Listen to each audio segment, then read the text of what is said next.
Darcy is the pulse beat on what's happening on trade, both inside and outside of Washington, and we're thrilled she can be with us here today. Darcy? Thank you very much, Ken. I'm very pleased to be able to be the moderator today, talking to three leading journalists who have been covering multiple aspects of trade policy, trade politics, and the impact of trade in our economy. And let's face it, the last 4 years have kept a lot of us in trade policy very busy. We've seen old tools used in new ways, strange bedfellows and new coalitions around trade. And just today, we may see the announcement of a new Director General of the WTO. So our international institutions are changing as well. But today we're going to take a look at where we've been, what's happened over those last 4 years, and then think about how those recent actions are likely to shape a next administration as we are just less than a week away from our election. And to try to ensure that we have a robust discussion, since we have an hour and so much to cover, we decided we would structure our hour today a bit like the recent presidential debates. We're going to divide our discussion roughly into 3 topics and spend a few minutes on each, but don't worry, we will also leave time for your questions at the end. The first topic we're going to explore is really looking at Trump's record. What's happened over the past 4 years and how did we get here? We're going to explore the Democratic divide, differences of opinion, how a new Democratic administration might handle trade and what might shape their reaction. And of course, we cannot talk about trade without looking at the most prominent of our trade relationships right now. And so our last category will simply be China, China, China. Each of our reporters is going to kick off one of these topics. We'll have some follow-up conversations with the group. And as I noted, we'll leave time for your questions at the end of the hour. I, as moderator, do not have a special mute button for this one, so I'm expecting that our panelists will be on their best behavior. And with that, we'll go ahead and jump right in. The first topic, of course, is the Trump record. And I want to start with you, David, on this one. We often hear about Trump really sort of turning trade policy on its head, going against the trade consensus of the last few decades. But can you take us through a little bit more detailed look about what Trump has actually done and how he's utilized trade policy? What's changed and what hasn't? Sure. Thanks very much, Darcy, and good morning to everybody. I thought I would spend a couple of minutes talking about what the president said he was going to do, what he's done, and what difference it's made. And the way I'd like to do that is by using a couple of speeches that the president gave to sort of bookend the conversation. The first was a speech back in July of 2016 in a town called Monessen, Pennsylvania, just southeast of Pittsburgh on the Monongahela River. It's a speech that Peter Navarro has often cited as sort of the Rosetta Stone of the president's approach to trade policy. And at the time, I think it was a pretty noteworthy or attention-grabbing address. Some of the language about how globalist political leaders and corporate executives had betrayed American workers by promulgating flawed trade agreements that sent tens of thousands of factories and millions of manufacturing jobs offshore, and that had hollowed out factory towns all across the Midwest. That's now a very familiar argument for the president. But in this speech, he made 7 specific promises, and he's taken action on all of them. And it's something he brags about all the time, saying, you know, unlike other politicians, I did exactly what I said I would do. Now, I suspect most of the folks in this audience are familiar with those items, but let's just run through them quickly. He said he would withdraw from the Trans-Pacific Partnership, which he said would send even more jobs offshore. He did that right away. Said he would appoint tough trade negotiators. I think Bob Lighthizer certainly qualifies. Said he would use every tool in the book to redress the trade imbalance. And in fact, he's imposed tariffs under Section 232, citing national security, used anti-dumping and countervailing duties at the Commerce Department in a very aggressive way. He said he would label China a currency manipulator. That took longer than he had forecast. Said he would do it on day one. It, in fact, took a couple of years, but he did do it. Said he would impose tariffs on China, and he used Section 301, as we know, over the past couple of years to impose 25% tariffs on much of the stuff we buy from the Chinese. Said he would replace the North American Free Trade Agreement, which he called the worst trade agreement in history, and in fact, he's done that. So that's obviously a very active, very consequential trade agenda, lots of activity. Where does it leave us? I think, more broadly, apart from these specific initiatives, I think Trump has really reshaped the trade landscape. And there's no matter what happens next week, there's really no going back to the world that existed in trade in 2016. If you take a step back and look at what's happened, sort of take a snapshot of today and a snapshot of the world that has gone away, the president has really revived the use of broad-based tariffs in a way that we haven't seen since the 1930s. They're now likely to endure as a feature of U.S. trade policy to one degree or another in a way that seems quite striking when measured against what came before. He's crippled the multilateral trade organization, the World Trade Organization, and left it really unable to function given the hamstringing of the appellate body. The way he's developed, he and Ambassador Lighthizer have developed trade policy, and I don't want to overstate this, but it's been a little bit less deferential to corporate America, more emphasis on trying to promote worker interests to one degree or another. And you see that in the labor rights provisions contained in the USMCA. And that's at least hinted at the possibility of something Ambassador Lighthizer talks about all the time, which is building a new political coalition on trade, a new bipartisan coalition. And that's worth watching going forward. I also think the president has really brought to center stage the failures and externalities of trade liberalization in a way that we haven't seen before.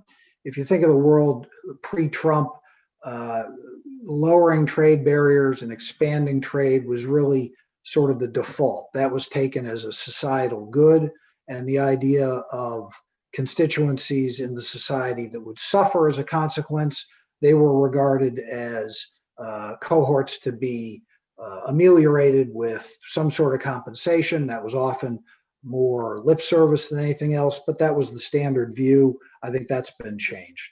The president also has treated erstwhile allies no different than adversaries. The antagonism towards China on the trade front, I think, has been matched by the antagonism towards the European Union in a way that I think is quite striking.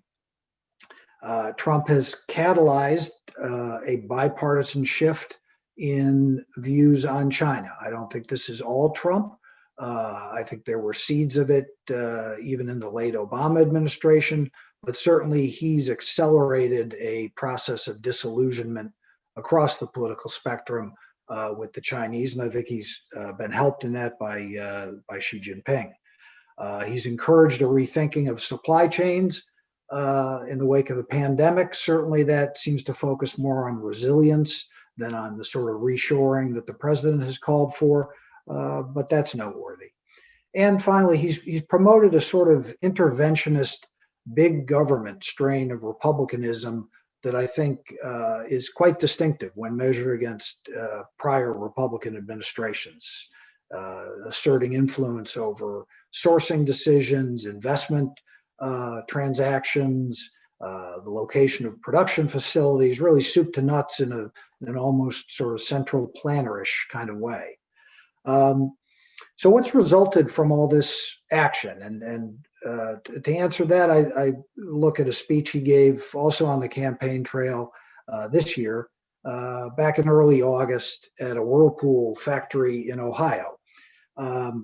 And if you look at that speech, the language of it is really quite reminiscent of the Monessen speech. It's really, there are parts of it that really almost could have been copied and pasted from that speech. The same sort of talk about betrayal by globalists, by failed presidents that have hurt the American worker. But this time there's good news. The good news is that the president is a tougher customer, a tougher negotiator, and so the foreigners aren't getting away with quite so much now. And he said, we produced even more than I promised, and what we've done is a miracle. But what's interesting, at least to me, is that the ending of the speech, which comes up with a new list of promises to presumably take us through a second term, seems a little bit less than miraculous. The list of promises are quite familiar in some ways, and really beg the question of what's gone on in the last 4 years.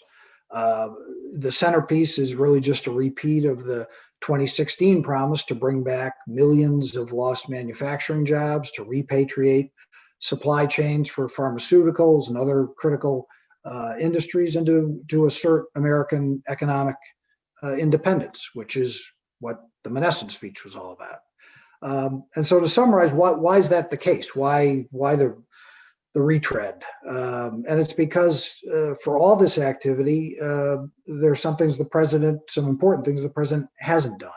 He hasn't been able to bring home those millions of lost factory jobs. A new St. Louis Fed study out just this week says, in fact, the communities most exposed to trade have been most hard hit by his agenda, including places like Michigan and Ohio.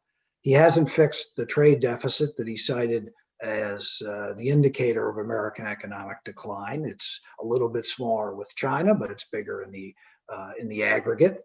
And he hasn't achieved the sort of structural reforms with China, which would have been essential to making that happen.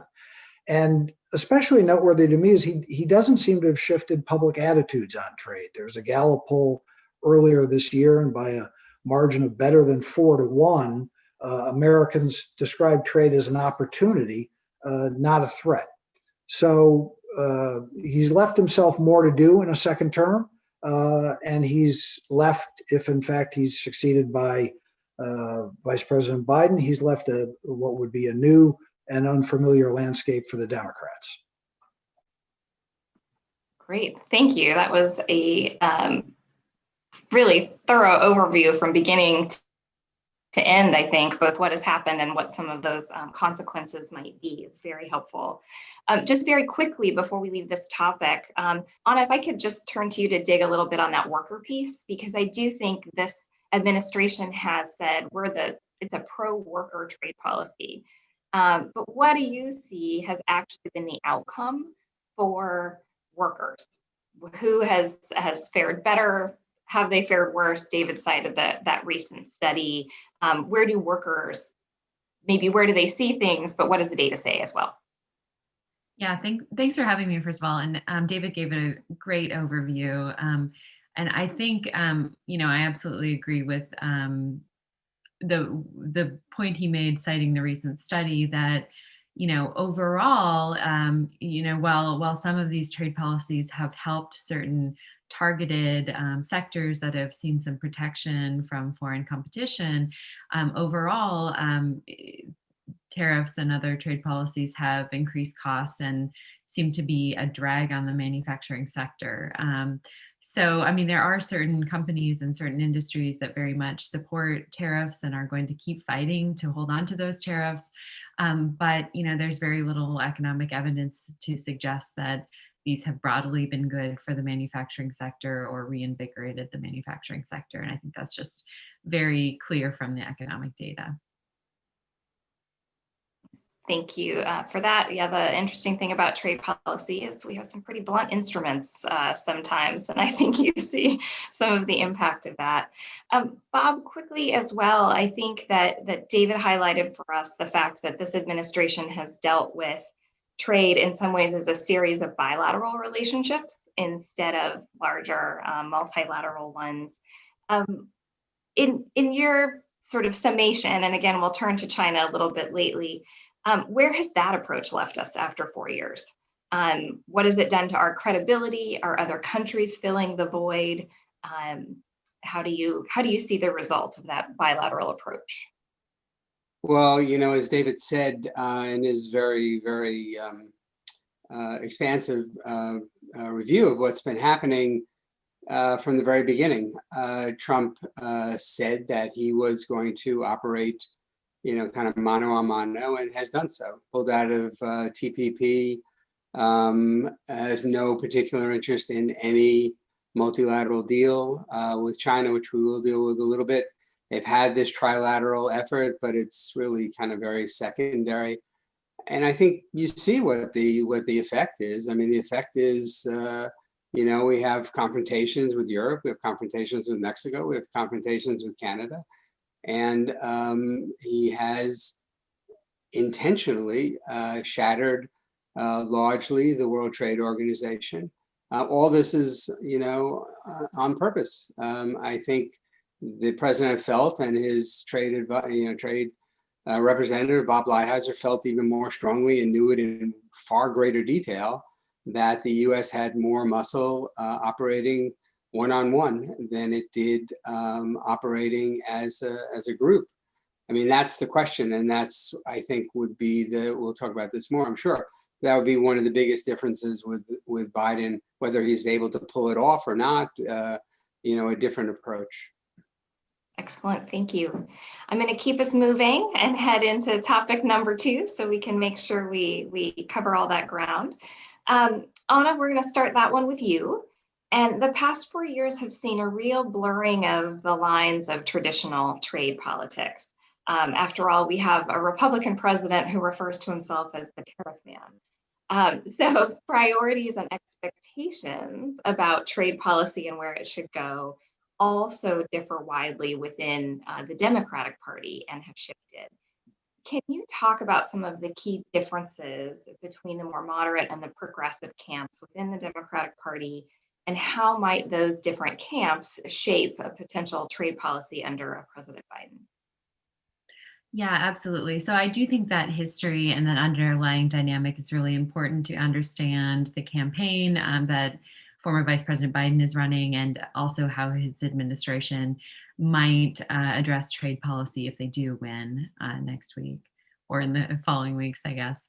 So the basic thing to understand, and this is not news to a lot of the audience, but is that there has been this big split in the Democratic Party over trade for a long time between, on the one hand, more mainstream moderate Democrats, including the administrations of Clinton and Obama, who tried to work with moderate Republicans to pass new trade deals and open up and promote trade.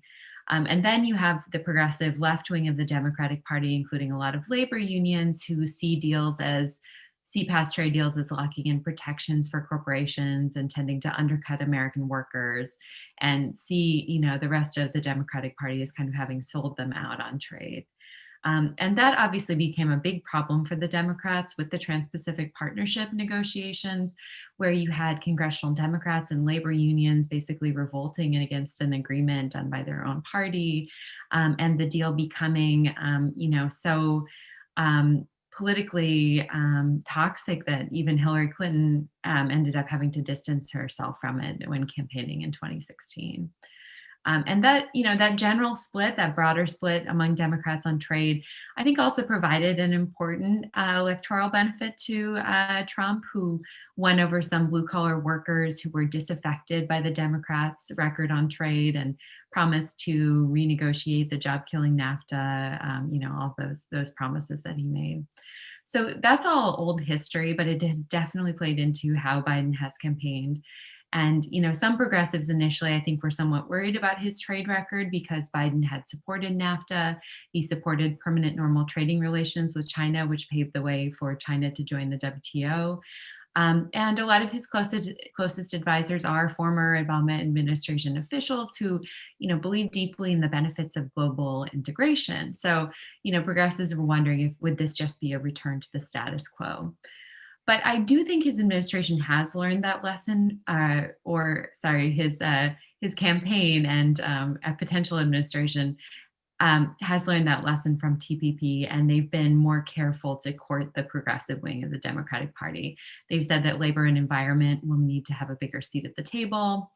They've taken a few other steps. So first, Biden has been very careful to keep the conversation focused on President Trump, criticizing him for his erratic trade policies and hurting relations with allies.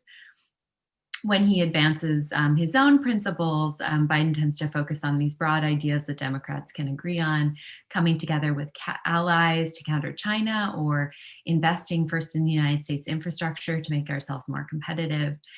And then, finally, his campaign has left a lot of things vague. They've introduced more detailed rules when it comes to Buy American plans, or, proposed a tax plan that would incentivize reshoring. But in a lot of areas, they just haven't specified precisely what they would do. Would they keep or lift the China tariffs? Will they reverse the bans on TikTok and WeChat? What specific action are they going to take to address the appellate body crisis at the WTO? Biden has said that he would renegotiate the TPP, but how many changes would they demand? How much motivation will they actually have to join it? Would they continue existing negotiations with the UK and Kenya? So maybe some of you know the answers to these questions better than I do, in which case I welcome your feedback. But I think there are a lot of questions about, specific trade policies under a potential Biden administration. So just to sum up, I think it's clear that if Biden does win the election, trade will initially be somewhat on the back burner as the administration deals with what they see as bigger existential crises: the pandemic, climate change, health insurance, infrastructure. And that doesn't necessarily mean that USTR and Commerce won't be busy. There's a lot of desire to, for example, use the new rules of USMCA to push through labor reforms in Mexico, or try to make changes that would put pressure on China at the WTO. And conflicts with China over technology and human rights will probably only keep intensifying. Excellent. Thank you very much, Anna. Bob, can I put you on the spot a bit here? We've talked about expectations sort of within the Democratic Party. What is your impression about what voters think of all of this? What do you think their expectations are on trade? I mean, we typically hear that when voters make their list of what's influencing them, foreign policy and trade are kind of lower on the list. Do you think that has changed? Do you think all the coverage about trade and China has raised expectations? What are you seeing and hearing? Well, I think the polls are really interesting. You have a president, there's never been a president since World War II that has focused more on trade than Donald Trump, right? And in a very negative way, basically, that you're getting ripped off, and you have been ripped off for decades. And even during that period, the support for trade, according to the polls, is increased. Now, I don't think it's honestly has much to do with trade at all. I think it is, like everything else, a partisan divide in this country. So if Donald Trump likes it, Democrats don't, and vice versa. So, I mean, if Joe Biden got in there, I bet you'd see the polls reverse. So there's that. I don't think it's a top of the line issue. But, for Trump, it's always been more of at least as much a symbolic issue as anything else, right? And so for Trump, it was that you are being ripped off, that China's ripping you off, mostly China, that Mexico's ripping you off, that all the leaders before me were idiots and fools and were, selling you out. And for that, I mean, it's a very potent issue. And he has continued, as David said, he's continued basically on the same themes over and over again. I mean, with China, I came kind of expecting a debate on China, because it's an incredibly important issue, but it's not really a debate. It is a slogan, right? And it is, again, a symbol.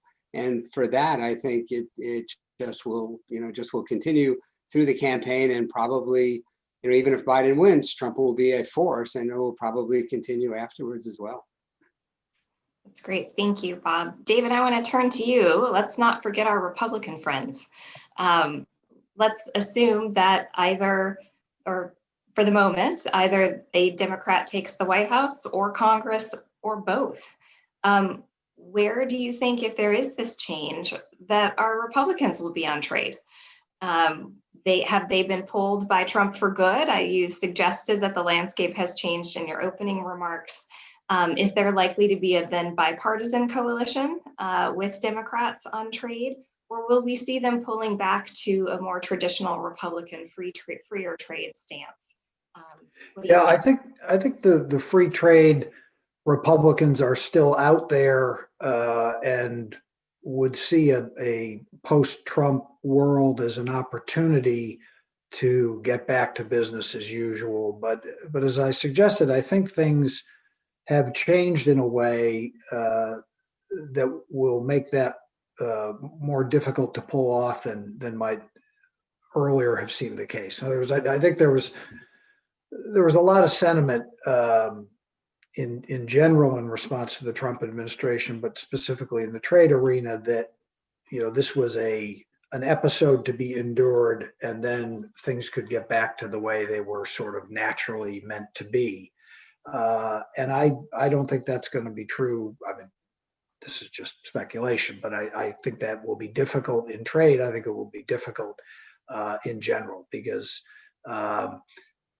Trump didn't land here in a spaceship from Mars. He is not just an actor who has accelerated some political trends and phenomenon. He's a representative of it. He's a symptom of it.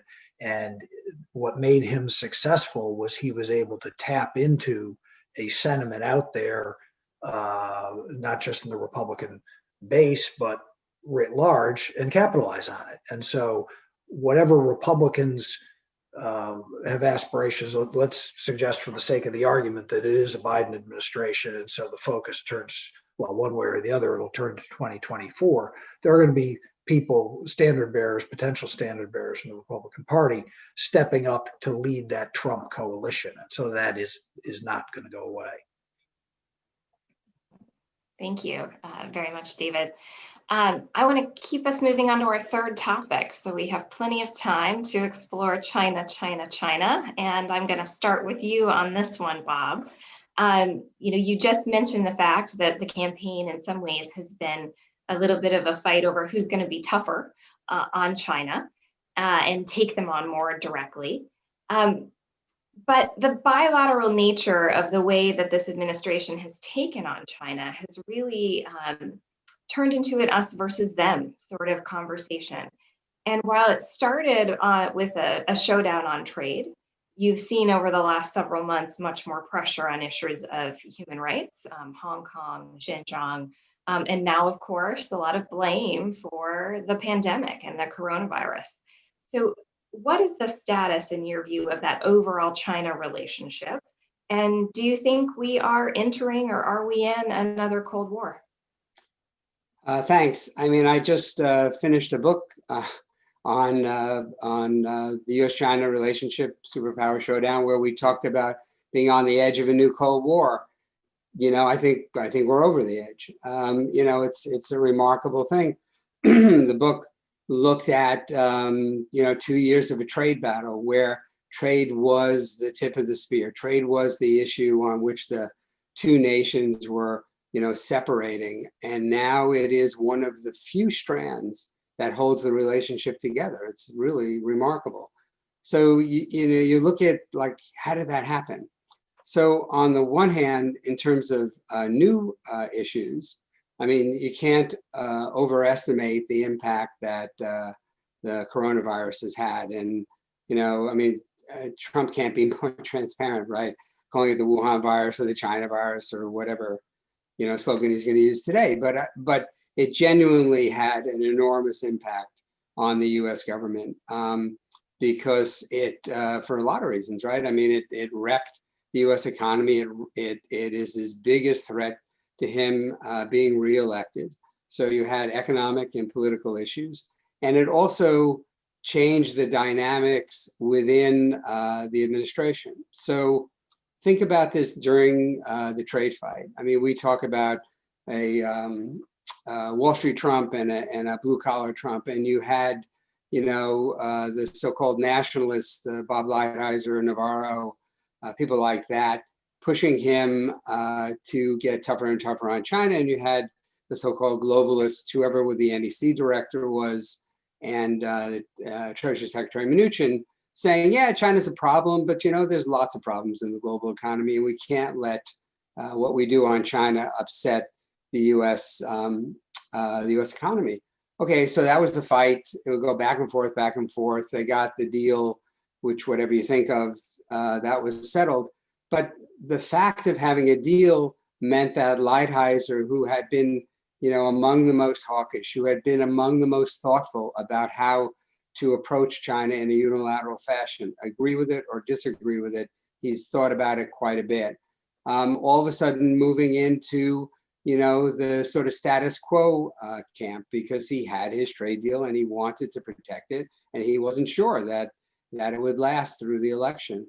And then when all these other issues came up, human rights, particularly the technology issues, one after another, Huawei, TikTok, WeChat, SMIC, I mean, God knows how many more there'll be, he was sort of sidelined. It wasn't his lane, and he's regularly talks about, stay in the trade lane and out of every other lane. So that kind of sidelined him, and he gave a lot of running room to people like Secretary of State Pompeo and Deputy NSC Director Matt Pottinger. And also you had Wilbur Ross, who kind of floats around and tries to, get on the president's right side. And all of a sudden he's becoming, a super hawk. So you had a different lineup. It's not all, within the administration, and it's not all about politics. You also had Xi Jinping cracking down on a number of issues, particularly on Hong Kong.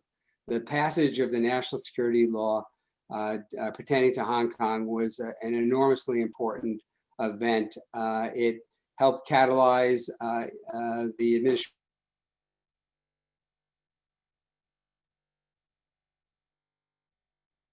It gave them the ability to put together alliances on China with Europe, and mostly with Europe. And you see one concrete effect was that the UK backed away from using Huawei for 5G, and you see them making progress on that. So it's been an enormous change, which begs the questions, which I imagine we'll get to next, is like, so what happens, after November 3rd? I mean, what happens if Trump is re-elected, and what happens if Biden's re-elected? My short answer on that is that the relationship is separating. You can use whatever term you want. You use Cold War, decoupling, whatever. But I mean, the two countries definitely are separating. But my quick take would be that it makes a big difference, at least in tone and probably in approach, as to whether Biden is elected or Trump is reelected. That's a good overview there, Bob. And I think an interesting point to leave off on, and I'm going to ask you, David, to pick up on it. And that is, how do you think that a Biden administration might go about resetting a relationship? And Bob made a couple of points about our allies, that we had largely left them out of the conversation on trade and done that bilaterally, but maybe they're kind of being enticed back in on some of these issues like Hong Kong. What do you think? Are our allies ready to join us and push China on some of these trade reform or other issues? And how do you see Biden reaching out and prioritizing China engagement with allies and bilaterally? Yeah, no, I think everything Bob said, as usual, is correct. I think, assuming there is a Biden administration, he's bought himself or tried to buy himself some time by saying he'll initiate a review of the tariffs to avoid having that come up as an instant issue. Are you going to leave the Trump China tariffs in place or remove them? Because I do think the reality of the situation, whatever the merits of the tariffs aside, they are now the default. They're the status quo. And so I suspect that a Biden administration would not move quickly, even at the end of the review, to lift all these tariffs unilaterally without getting something back. They exist. They were put in place to get leverage. They now are the status quo, so there's no point just getting rid of them. But I do think that, and your point about Al is that, well, I think a Biden administration would be far more focused on trying to confront China with a united front of the Europeans, the Japanese, other countries in China's region. And I think China has been, taking steps that would make that a lot easier today than it would have been 2 years ago or 4 or 5 years ago. We tend sometimes in Washington to, President Trump is such an active and unconventional figure that he tends to blot out other considerations. And there is another party in the relationship, Xi Jinping, whose foreign policies initiatives I don't think have always been crowned with success. And in many ways, the Chinese, with their wolf warrior diplomacy, have been alienating countries one after the other. That's a potential opportunity if the United States can capitalize upon it. So I do think that exists. I think the reality, though, is that the relationship is not what it might have seemed to have been 10 years ago. And it will matter, though, whether, and tone is only part of it, but tone carries substance.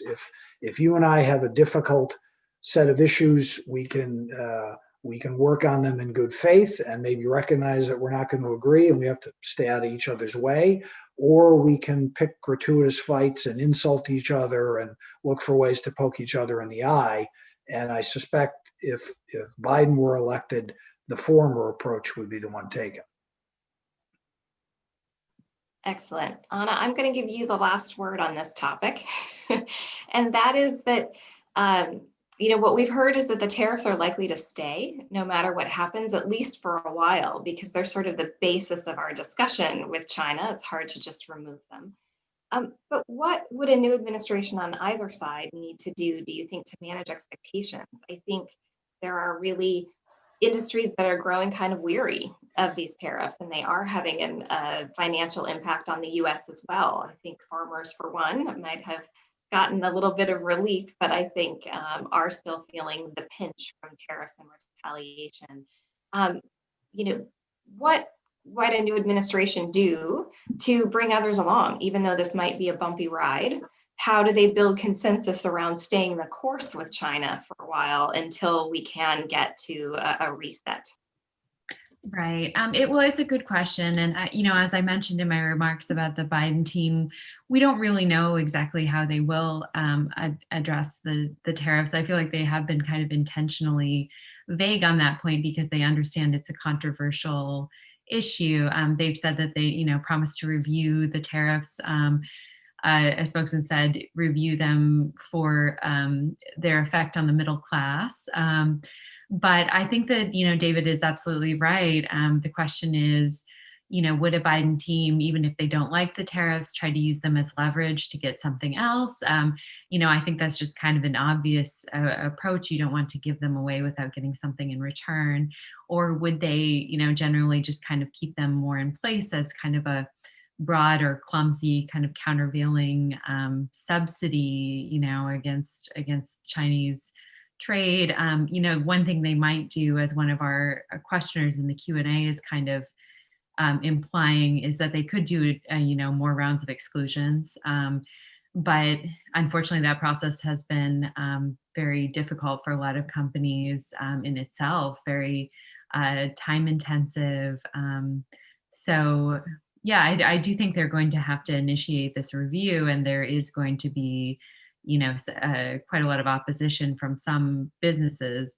On the other hand, we've already seen, some trade patterns change as a result of the tariffs. So, some companies that had been paying those tariffs have now switched to sourcing from other places like Vietnam or Mexico.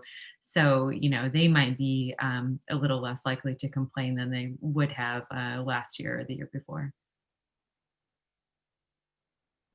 Great, Anna, thank you very much. I think we might have reached that point of the hour, and I see a number of questions in the Q&A box. So Ken, you're our keeper of the questions. I'm going to turn it to you. Thanks, Darcy, and thanks all of you for really interesting, informative discussion. We have a few questions that maybe drill down a little bit more on some of it, the things that you guys have talked about. Although one came in via the chat that I want to just read off. I'm going to read it directly just so I don't get her words mixed up, but it's from Lori Wallach, many of you know from Public Citizen.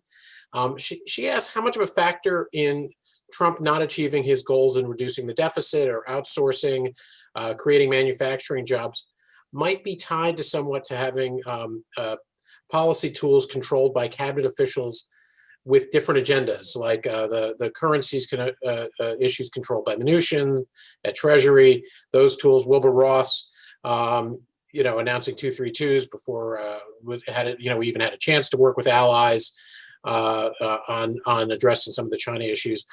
How much of that do you think stymied maybe some of President Trump's agendas? I'm not sure who to direct this to. Who wants to jump in on that? I'll try. Thanks, Bob. I think, yeah, definitely, without a doubt. But I mean, that is the U.S. government, right? I mean, the power is divided among different agencies. There was, Lori probably remembers, there was early in the Clinton administration, there was a proposal to make a department of, God, I don't remember what it was called exactly, a Department of Competitiveness, I think, or something like that. Kind of like a super commerce department, USTR, where you'd have it all centralized and you could have a more consistent policy, went nowhere. I mean, these things are incredibly difficult to do because of all the bureaucratic inertia, and also different jurisdiction by Congress. But yeah, I mean, the U.S. power, U.S. responsibility on trade is just divided among different agencies. David, did you want to jump in?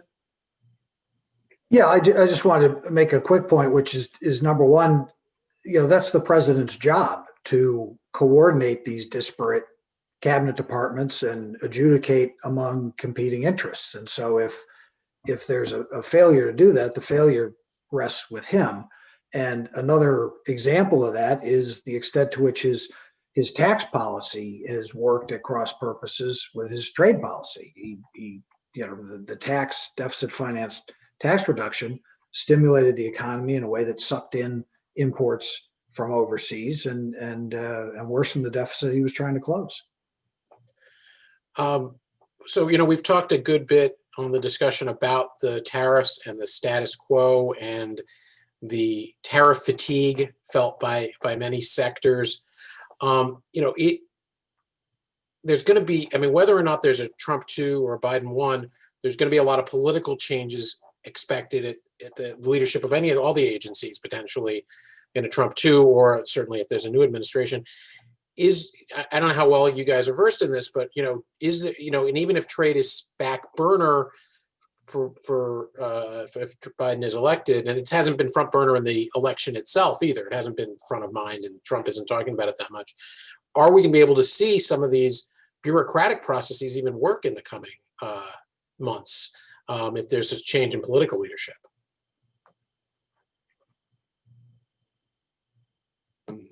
Let me just jump in. So one of the nightmares of the Biden team is that, of course, he wins, which is not a nightmare for them. But let's assume, okay, so so Biden wins, and there's 2 months or however many weeks left. That what Trump will do is one initiative after. Bob, you just froze up, so you might reverse them. So things like, I don't know, use your imagination. Cutting off one of the major Chinese banks from the dollar. Selling stealth fighters to Taiwan. Things that they wouldn't do normally, but to try to make Biden look weak. So that is, I think, a real possibility. Yeah, what, and I think a related question then is, what tools, what might President Biden want to do with those tariffs that are in place? This has come in from a few of the people. They are sitting out. What would he need in exchange? What would he be looking for? Would he be looking, if he's not going to reduce them unilaterally, what would he want to get in replace for that? And is there a chance to maybe separate, and this is combining a few of the questions, the trade agenda and the security agenda with China, which has now become so intertwined in a way that would allow them to deal with the trade sort of within their own lane and the security and foreign policy concerns separately. Hannah? I can jump in. Yeah, I mean, I do think there's a lot of questions about what exactly the team, a Biden team would demand in return for lifting those tariffs. The last round of negotiations with China made it clear that they, are really reluctant to do certain structural reforms. So, how much of a lever are those tariffs really? I mean, there's some leverage. I think there are just really big questions surrounding that. But I wanted to pick up on another point you made too, which is that, in previous administrations, there's been more of a linkage between trade and foreign policy goals. And I think with the Trump administration, you saw those things kind of become temporarily, more disconnected, trade becoming more of a goal in its own right. And so one big question is, under a Biden administration, would we go back to, that kind of history of trade being more subverted to foreign policy goals? And, with China, there are a lot of important issues like how China is treating, the Uyghurs or Hong Kong, or its, its policies towards Taiwan. So, there are quite a lot of foreign policy issues in play there. Also, a Biden administration, I think, would try to work with China on some issues like climate change, nuclear non-proliferation. So there might be more of a, kind of broader mix of issues in negotiations rather than just trade and tariffs, but we'll have to see, really. Darcy, did you want to jump? Did you have something to add there or no? Okay. So a couple of questions have come in. Actually going to try, they're sort of about the process and for you guys, what it's meant to be trade reporters during this era. These questions come in from both Wendy Cutler and Brian Riley, asking a little bit about what it's been like reporting on trade. I mean, obviously, COVID has changed things a bit, and you're not in the room where it happens quite as often, perhaps, as maybe you were before. But what's it been like reporting on trade during this era? And if things maybe move off the front pages on trade, what do you think it might be like being trade reporters in the future if it's not a front burner issue anymore, or front page issue? Yeah, I'll offer a couple of thoughts on that. I mean, it's kind of been it's been different this year, I think, largely because of the pandemic. At least my focus has shifted more towards the broader global economic problem than narrower questions of trade. And in some ways, the action was much more vigorous in 2018 when the tariffs started, and then 2019 negotiations and the like. And so it's good news, bad news. From a reporter standpoint, each of us have been on the front page, plenty of times over the past few years, which is always good. There was a time there in 2018 when, I was literally afraid to step into the shower for 4 minutes, because while I was in there, the president might send out a tweet slapping tariffs on somebody new. And I also think covering this administration has been a good news, bad news enterprise, because on the one hand, the lack of discipline has meant, multiple potential entry points for reporting. At the same time, with very rare exceptions, Ambassador Lighthizer has been notoriously press shy and has run a pretty tight, centralized shop in a way that's very different from the way his predecessors ran their operations. And I think I understand why it was his choice to do that, both for internal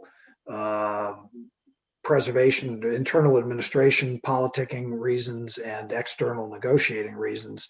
But I think to the extent that Ambassador Lighthizer is often a more articulate and effective spokesman for the administration's policies than the president is, who tends to operate at a 30,000 foot level without much nuance, I think, the administration probably missed an opportunity to put him forward in explaining what they were trying to do and why they were trying to do it. Bob, did you want to jump in? Yeah, I mean, I've covered trade since Carla Hills. There's never been anything like this. I mean, in addition to what David said, it was very typical under any administration, Democrat or Republican, that you could talk to people up and down the chain in USTR and Commerce, not expecting that they're going to give you a scoop or something. I mean, that's always difficult reporting. But just like to explain, here's what we're trying to do. We're trying to do X and we're trying to do Y, and here are the problems, and so on and so forth. And you get almost none of that. I mean, it is just a remarkable thing. And I imagine, a Biden administration would be different. I mean, I understand, as David said, the pressures on Lighthouse. Look at how many people have left that administration in humiliation. Look how many people have left that administration with their reputations diminished. Lighthizer isn't. Lighthizer, again, you can agree with him, disagree with him, but he's been very effective, and his standing is only increased. And part of that is not getting crosswise with Trump. And one other thing I would just add, however much we complain, and God knows I complain a lot about this, it is nothing compared to trying to report, say, in China. For whatever complaints that we have, I mean, China is 10 times harder. Anna? Yeah, I can jump in. It's an interesting question. Obviously, we all like to talk about ourselves. So, so I mean, I think even if trade, moves a little bit to the back burner, I think, we might be sad to be on the front page a little less, but I think there's still going to be plenty to write about. I don't think that China reporting is going to slow down very much, for example. I mean, that just seems like the issue of the decade, the coming decades. And then for Wendy's question about reporting on the trade during the Trump administration, I think, David and Bob are exactly right. There's kind of a lot of variation in the Trump administration. USTR has been really opaque. They don't offer basic briefings, like Bob was saying. There's, a very frustrating tendency from all levels of the administration to provide comments off the record, which we can't use. But on the other hand, it tends to be a really, kind of fairly leaky administration with a lot of personnel drama. So that's been, kind of entertaining, fun to write about. And the president obviously loves media attention for all his complaints about the press. So I would just hope, that if Biden does win and there is a Biden administration, that there would be both, a lot of professionalism and transparency, and that there wouldn't be any trade-offs between those two, basically. Thank you. Thanks, all three of you, for weighing in on that question. We've got a few more to try to get to, and we've only got a few minutes to get to them. So a couple of questions from Justin Margolis and Dan Pearson asking about the 232s, not directed in China case, but on some of our allies, and Joe Biden being someone who's talked about working with allies, especially our NATO allies. Do any of you think that there may be some movements on some of the 232 tariffs that were done, notably Canada? I guess there's been some recent aluminum announcements as well. Is that going to be something that maybe they could move on a little sooner, since maybe there isn't the same quid pro quos that they might be looking for with China? And then, Bill Lane, a good friend of many of ours, also asked about trying to get rid of the 25% tariff on Scotch. That might be a personal question that he's looking for the answer to. I know I personally would also love to hear the answer on that one. So any thoughts on some of those 232s? David, want to take a go at it? I haven't done any reporting on this, so this is just pure speculation. That's all this. It's all the pamphlets today, mostly, anyways. Okay, I mean, but I mean, really, I would not bet 50 cents that I'm right. It just seems to me as a matter of course, even if the Biden administration, wants to be more congenial or better relationship with our allies, et cetera, and would be unlikely to start any new unnecessary fights. The tariffs are there. I mean, you might as well use them to get something. So I suspect that whether they end up bundled in some discussion of something else, or they're on the table as part of a broader discussion. I just, if it were me, even if you stipulate it as for the sake of the argument that they're a dumb idea, they're there. You might as well use them. I can jump in. People I've been talking to do say that, I don't know if this is right, but they say that they think a Biden administration would be more willing to lift the steel and aluminum tariffs than the China tariffs, because China is much more of an existential issue, and the steel and aluminum tariffs have been more controversial. I think we'll have to see. Would they want to get something in return for those? And then the 25% tariff on Scotch, I believe, is part of the Airbus case. So, that's, is a whole other complicated negotiation. Would a Biden administration be more willing to negotiate with the EU over, the Airbus Boeing issue? Maybe, I could definitely see that as a possibility. So, perhaps there is a cheaper Scotch in your future. Bob? Bob, you're muted. There you go. Just one thing to think about. I agree with what Anna said. If Biden is really going to move ahead on the Buy America provisions, that would be a way in which you could deal with that, right? You could promise the steel workers and the aluminum workers, I'm going to use other policies to boost production of steel and aluminum in this country. And I think it's pretty clear that the Biden people think it was kind of an enormous stretch to use national security to talk about auto imports and things like that. I thank you all. It is the bewitching hour. I apologize. There were several questions that came in. I'm not sure we weren't able to get to. I'm not sure we would. They were kind of connected to the discussion we had about 301 litigation regarding Vietnamese lumber, some Buy America questions, farm subsidies. I apologize to those folks who we didn't get to those questions, but we promised our guests that we would wrap up at 11. Thank you all very much. David, Anna, Bob, Darcy, thank you so much for joining us. We hope we can see you guys again. As I mentioned, we have some trade insiders coming on in a couple of weeks to maybe talk about what happened with the election and what they think maybe we see then if we have we hopefully know who the winner is in a couple of weeks of the election. But we're really grateful to all of you. We hope we can welcome you all back again. Bob, we'll make sure to link to your book on our event page when we circulate that, so we can share that with our guests as well. Anna and David, if you're going to write books, we're happy to link to those as well. Thank you all very much. Darcy, thanks for everything. Everyone, take care, be careful out there, and wear a mask. Thank you. Thanks.